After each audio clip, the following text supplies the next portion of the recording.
Lesson 20. The Exiles Return. Let the house of God be builded in his place. Reading Ezra chapter 1 to chapter 6 and Haggai. Objective.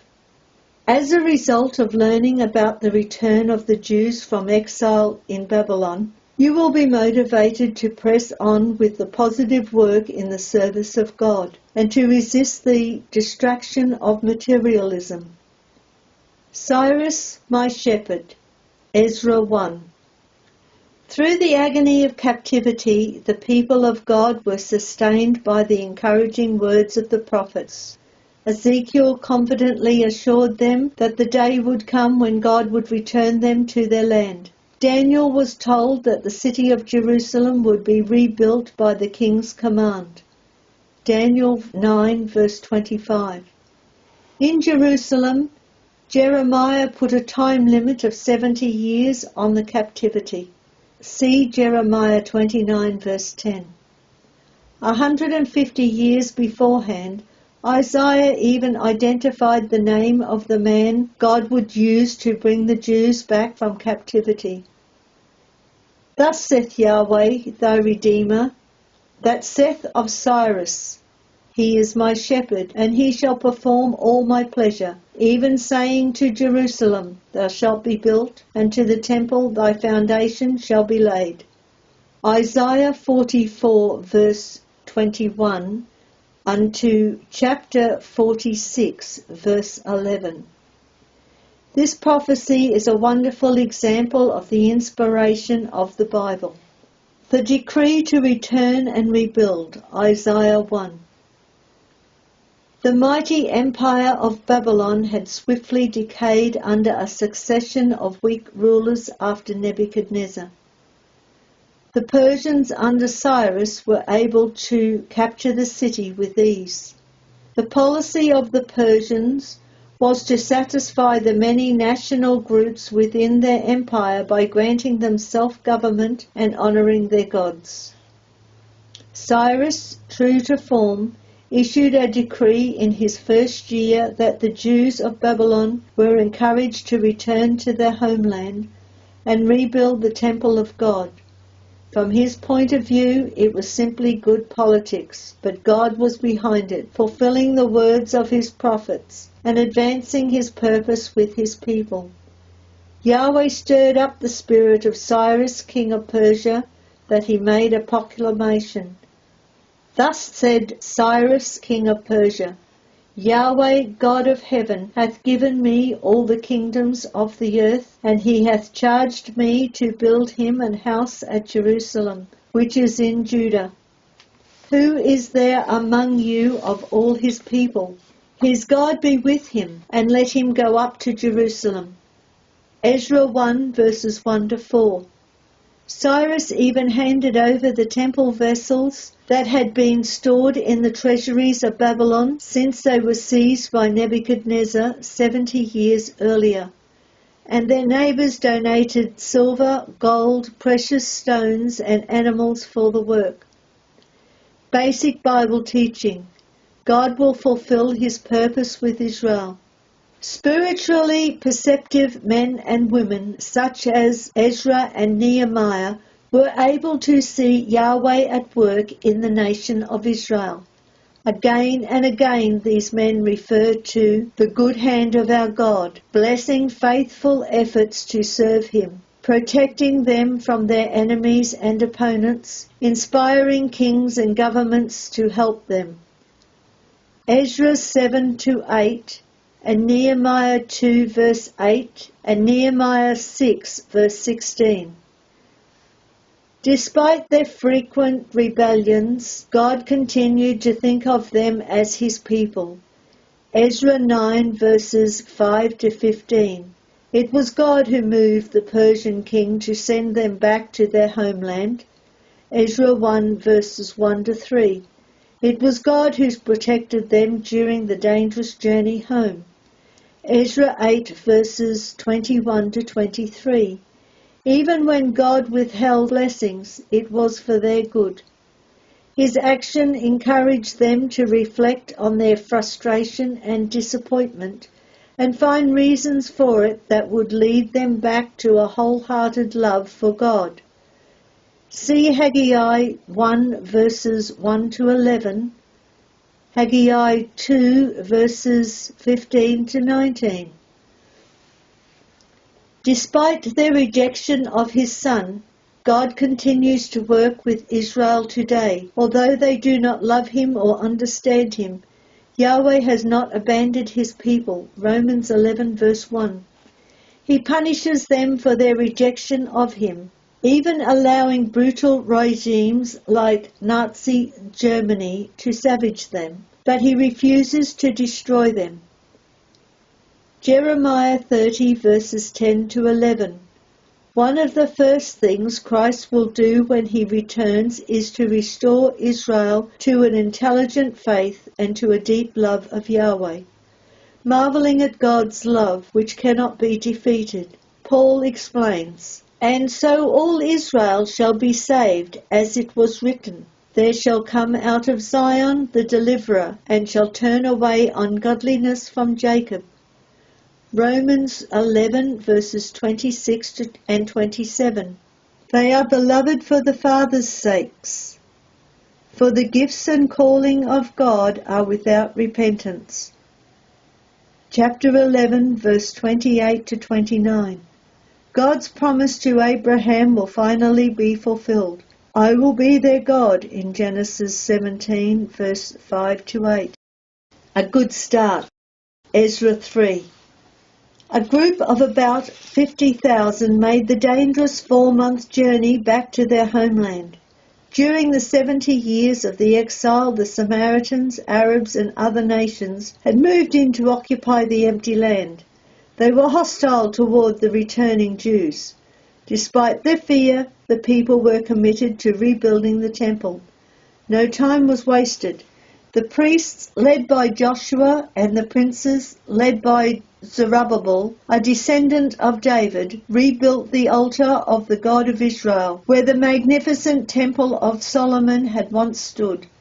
As the law of Moses prescribed, the people offered burnt offerings, symbolizing their wholehearted redirection. Chapter 3, verse 2 to 6. Once the altar was complete, the arrangements were made for rebuilding the temple itself. Cedar trees were brought from Lebanon by sea, and stone masons and the carpenters were hired. The people set about clearing the site and laying the foundations. Again, priests and princes led the way. Chapter 3, verses 7 to 9. At last the foundation was complete. A special ceremony was held to celebrate the milestone. The priests and Levites were dressed in their special regalia, and with trumpets and cymbals they led the people in praising and thanking God. For all Israel's stubborn rebellion, he continued to favor them richly. He is good, for his mercy endureth forever toward Israel. Chapter 3, verse 11. The people shouted with joy. But it was not all well. The older people remembered the glory of Solomon's temple. When they saw the foundations of the new structure, they knew that it would not be as glorious as the old one. They wept, not quietly, but loudly. The resulting confusion did not glorify God. It was simply noise. Chapter 3, verses 12 to 13. The assembly seemed united, but was divided. And Jesus warned, "If a house be divided against itself, that house cannot stand." Mark 3, verse 25. Division always saps energy and undermines the work of God. Because they were divided, the people of God were vulnerable, and they buckled easily when vigorous opposition sprung up. Opposition halts the work. Ezra 4 and 5. It did not take long. The enemies of the returned exiles soon heard that they were rebuilding the temple. Their first approach was subtle. They tried to absorb these strange Jews into their own society and culture to make them like themselves. "Let us build with you," they said, "for we seek your God as ye do, and we do sacrifice unto him since the days of Esarhaddon, king of Ashur, which brought us up hither." Chapter 4, verse 1-2. It was not true. Their worship was a confused mixture of the apostate or corrupt worship of the former northern kingdom of Israel.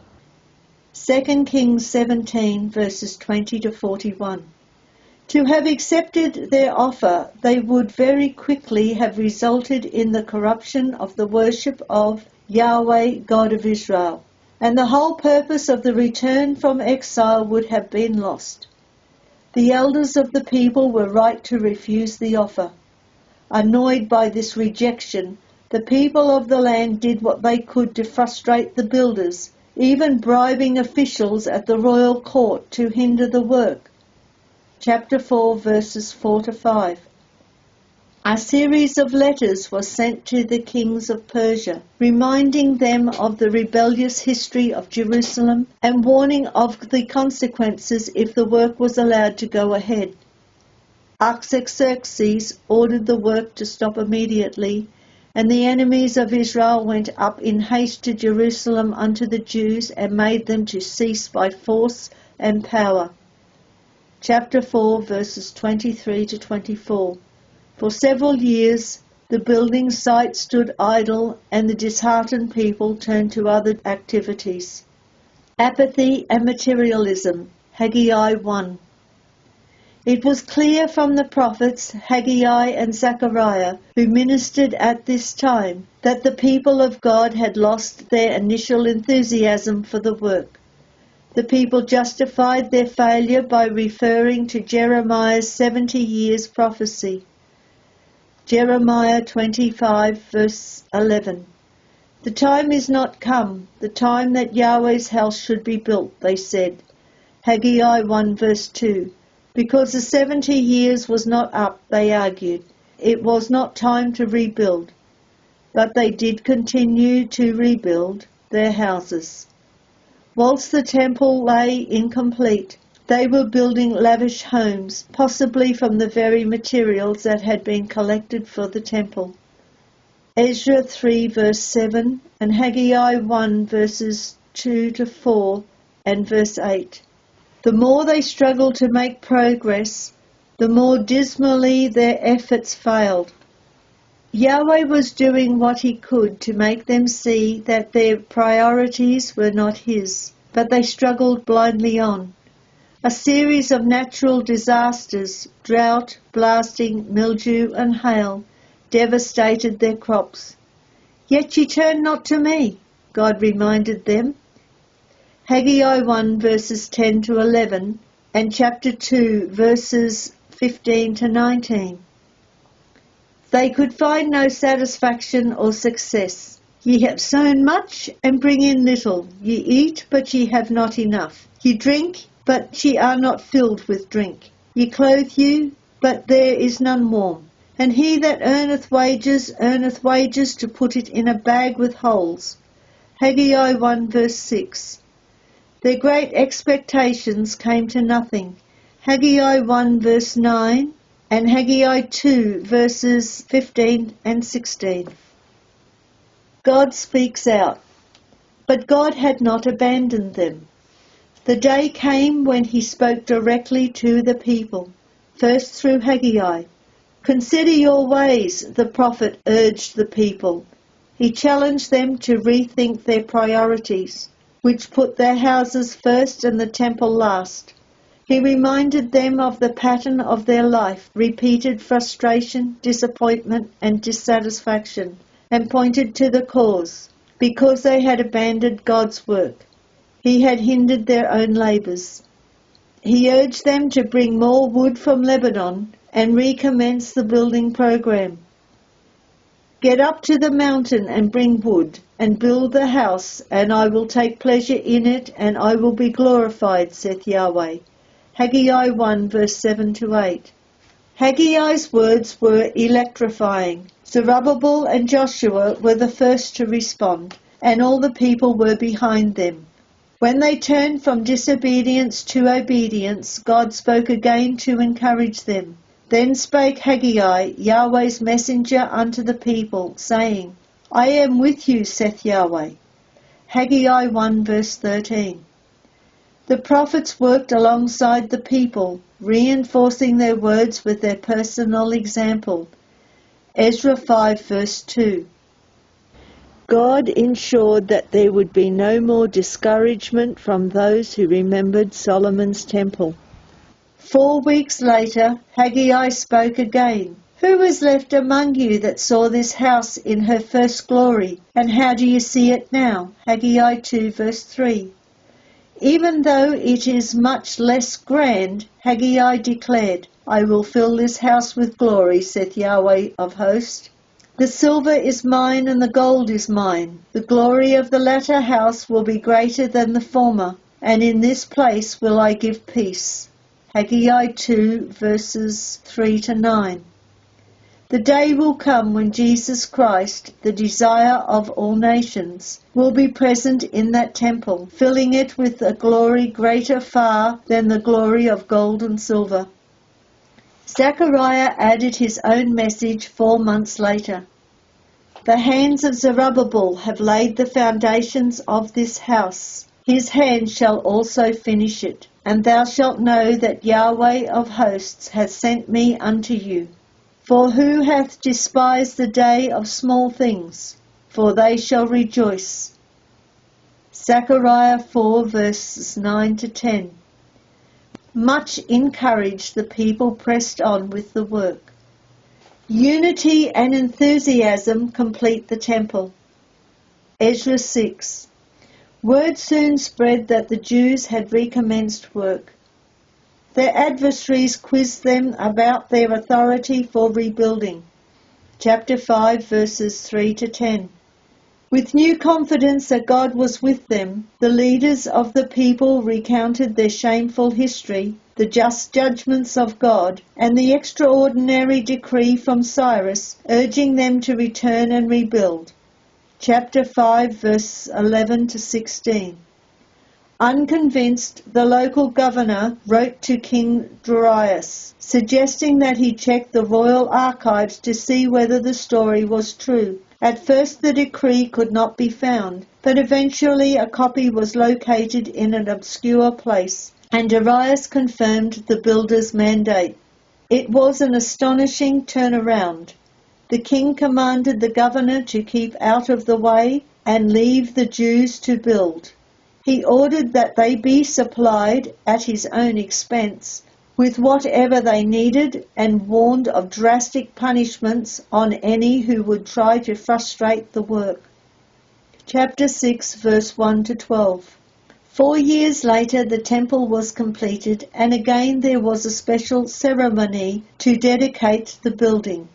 But this time there was no division. All the people kept the dedication of this house of God with joy, for Yahweh had made them joyful and turned the heart of the king of Assyria unto them, to strengthen the hands in the work of the house of God, the God of Israel. Chapter 6, verses 16 to 22. Principle for living. Enthusiasm and dedication is important in our work to please God. The first and greatest commandment is, Thou shalt love the Lord thy God with all thy heart and with all thy soul and with all thy mind and with all thy strength. Mark 12 verses 28 to 30. God has made us what we are. He has given us everything that we have, including life itself. He has given his own Son to save us from the power of sin and death. He fills our lives with rich blessings, and he will in time include us in his magnificent kingdom. In return, he asks us to love him with everything we are and everything we have.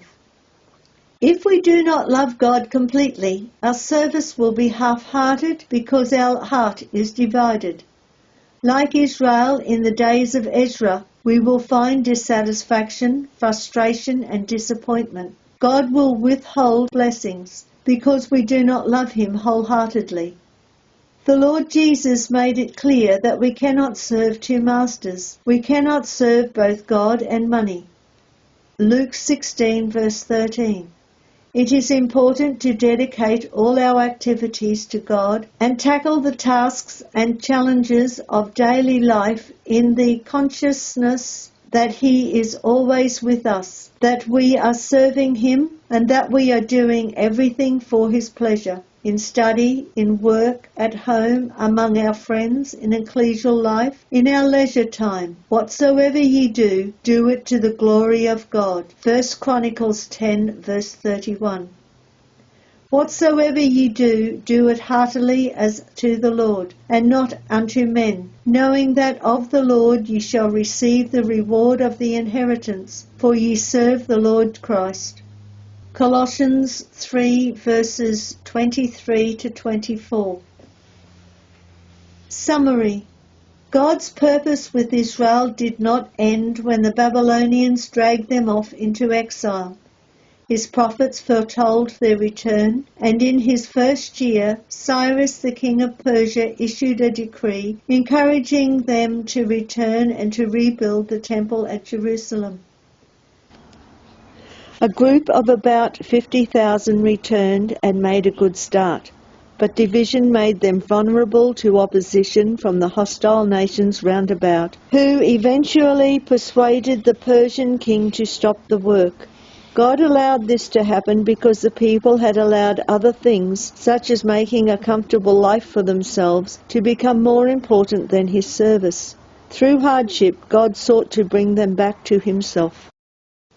After a time, Haggai and Zechariah motivated the people to commence the building work, despite continuing opposition. This time the Persian king was supportive, and the work was completed with great joy. The city, however, lay in ruins. It was the leadership of Nehemiah that enabled the people to take this next important step. These lessons are the words taken from the Christadelphian Sunday School Association Notes, www.cssa.asn.au, used with permission. Email your questions to readthebible2@gmail.com, and we look forward to you listening to the next lesson. The next lesson will be Lesson 21, Esther, Queen of Faith and Destiny.